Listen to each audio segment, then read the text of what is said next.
السلام علیکم ناظرین۔ دیوار ڈرامے میں اب سب کچھ بدلنے والا ہے۔ ایک طرف سعدیہ کو پہلی بار اپنی غلطی کا احساس ہونے لگا ہے، جبکہ دوسری طرف شہیر اپنی ہی بیٹی کا گھر برباد کرنے کے مشن پر نکل چکا ہے۔ آخر کون جیتے گا، محبت یا سازش؟ آئیے جانتے ہیں۔ آنے والی ایپیسوڈ میں حمزہ کی اچانک طبیعت خراب ہو جانے کے بعد پہلی بار سعدیہ کو اپنے رویے پر پچھتاوا ہونے لگتا ہے۔ کہیں نہ کہیں اسے احساس ہوتا ہے کہ شاید حمزہ کی اس حالت کی ذمہ دار وہ خود بھی ہے۔ یاد ہوگا جب حمزہ کو دل کی تکلیف شروع ہوئی تھی تو سعدیہ نے اسے ڈاکٹر کے پاس جانے کا کہا تھا، لیکن حمزہ نے صاف کہہ دیا تھا، جس زندگی میں تم ہی نہ رہو ایسی زندگی گزار کر کیا کرنا، اس سے بہتر یہ ہے کہ دل دھڑکنا بند کر ہی دے۔ اس وقت سعدیہ نے بھی جذباتی انداز میں جواب دیا تھا کہ اگر کسی کے چلے جانے سے انسان واقعی مر جاتا تو وہ خود آج زندہ نہ ہوتی، کیونکہ وہ ابرار سے بے حد محبت کرتی تھی۔ لیکن اب حمزہ نے اپنے عمل سے ثابت کر دیا کہ اس کی محبت شاید سعدیہ کی محبت سے بھی زیادہ سچی ہے۔ بہرحال ہسپتال سے ڈسچارج ہونے کے بعد حمزہ گھر تو آ جاتا ہے، لیکن پہلے جیسا نہیں رہتا۔ وہ خاموش ہو جاتا ہے، جبکہ سعدیہ اندر ہی اندر شرمندہ مگر اپنے فیصلے پر اب بھی قائم۔ وہ اب بھی حمزہ کی زندگی اور اس گھر سے نکل جانا چاہتی ہے۔ اسی لیے وہ حمزہ سے کہتی ہے، تمہیں کیا لگتا ہے کیا اب تمہاری طبیعت خراب ہونے کے بعد میں ڈر کر اپنا فیصلہ بدل دوں گی؟ لیکن حمزہ کا جواب سعدیہ کو خاموش کر دیتا ہے۔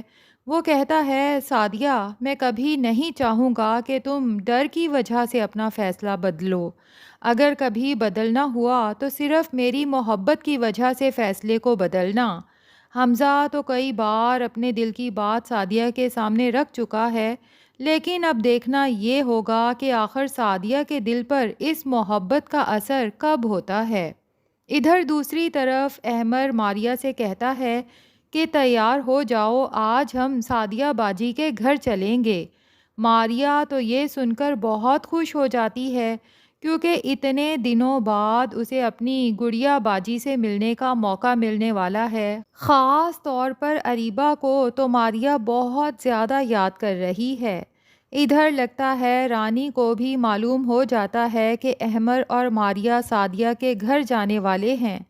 وہ بھی دل سے چاہتی ہے گڑیا باجی سے ملے، لیکن فی الحال صرف اتنا کہتی ہے، میری طرف سے بھی گڑیا باجی کو سلام کہہ دینا۔ یہ سن کر ماریہ طنزیہ کہتی ہے کہ گڑیا باجی کو اس گھر سے نکلنے پر مجبور کر دینے کے بعد آپ انہیں سلام پیش کرتی اچھی نہیں لگ رہی۔ اب اچانک آپ کو گڑیا باجی کی اتنی فکر کیوں ہو رہی ہے؟ یہاں پہلی بار رانی وہ راز بتاتی ہے جو ابھی تک کسی کو معلوم نہیں تھا۔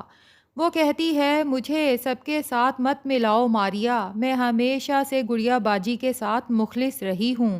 جب بلال، نازنین اور شارق نے اس بوڑھے آدمی سے گڑیا باجی کی شادی کا فیصلہ کیا تھا تو میں ہی چپکے سے حمزہ بھائی کے پاس گئی تھی اور ان سے درخواست کی تھی کہ وہ گڑیا باجی سے نکاح کر لیں، ان کی زندگی کو برباد ہونے سے بچا لیں۔ یہ سن کر ماریہ کافی حیران رہ جاتی ہے۔ اسے تو باقی سب لوگوں کی طرح یہی لگتا تھا کہ حمزہ بھائی نے گڑیا باجی سے شادی اپنی محبت کی وجہ سے کی ہے، لیکن رانی بھابھی کی باتوں سے تو یوں لگ رہا ہے کہ ان دونوں کی شادی کے پیچھے رانی بھابھی کی درخواست ہی سب سے بڑی وجہ تھی۔ البتہ جب ماریہ احمر کو یہ سب بتاتی ہے تو احمر کو رانی کی بات پر مکمل یقین نہیں آتا۔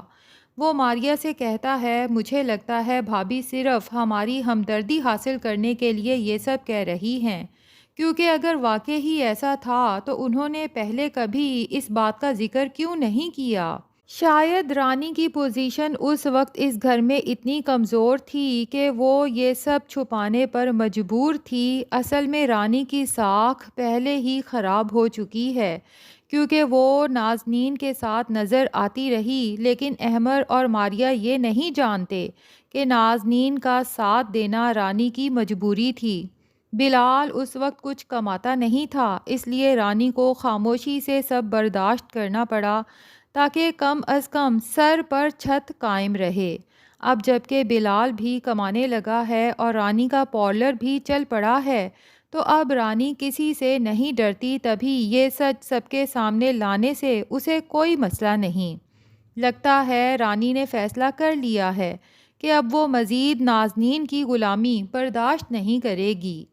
ادھر نازنین اور شارق کی نئی حرکت یعنی بجلی کا میٹر الگ کر دینا صاف بتا رہا ہے کہ اب وہ رانی اور بلال کو بھی اس گھر سے نکالنا چاہتے ہیں، لیکن لگتا یہی ہے کہ آخر میں انہی دونوں کو اپنے کیے کی سزا ملے گی۔ ممکن ہے شارق کی نوکری ہی چلی جائے یا پھر اس کا کسی دوسری عورت کے ساتھ تعلق سامنے آ جائے اور نازنین کو بھی اس گھر سے نکلنا پڑے جس گھر سے باقی سب کو نکالنے میں نازنین نے اپنے شوہر کا ساتھ دیا تھا، کیونکہ اسی طرح سے نازنین کو احساس ہوگا کہ بے گھر ہو جانے کا غم کیا ہوتا ہے۔ دوسری طرف شہیر اپنی پوری کوشش میں لگا ہوا ہے کہ عافیہ اور احمر کے درمیان اتنی دوریاں پیدا کر دے کہ آخر کار یہ دونوں خود ہی اس رشتے کو ختم کرنے پر مجبور ہو جائیں۔ وہ عافیہ کے ذہن میں یہ بات ڈالتا ہے کہ مڈل کلاس شوہر اپنی بیوی کی ترقی برداشت نہیں کر سکتے۔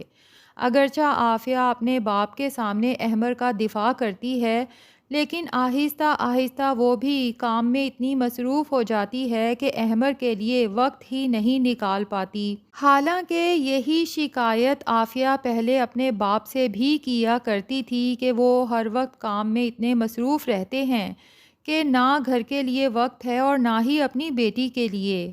اب وہ خود بھی اسی راستے پر چل پڑی ہے اور آگے چل کے ایک اور کریکٹر کی انٹری بھی ہونے والی ہے، یعنی کہ فہد کی، اور یہ وہی لڑکا ہے جس کے ساتھ شہیر عافیہ کی شادی کروانا چاہتا تھا۔ شہیر جان بوجھ کے فہد کو عافیہ کے ساتھ بزنس میں انوالو کرے گا، ایک تیر سے دو شکار کرنے کے لیے۔ ایک طرف تو وہ احمر کے دل میں یہ شک پیدا کرنے کی کوشش کرے گا کہ جیسے عافیہ اور فہد کے درمیان کچھ چل رہا ہے، تبھی تو دونوں ہر وقت ساتھ بزنس میں مصروف رہتے ہیں، اور دوسری طرف شہیر کو لگتا ہے کہ جب فہد ہر وقت عافیہ کے سامنے رہے گا تو عافیہ کے دل میں خود بخود فہد کے لیے سافٹ کارنر پیدا ہو جائے گا۔ یوں احمر اور عافیہ میں بالآخر غلط فہمیاں پیدا ہو سکتی ہیں۔ البتہ میرا خیال ہے کہ عین اسی وقت کوئی خوشخبری آ سکتی ہے۔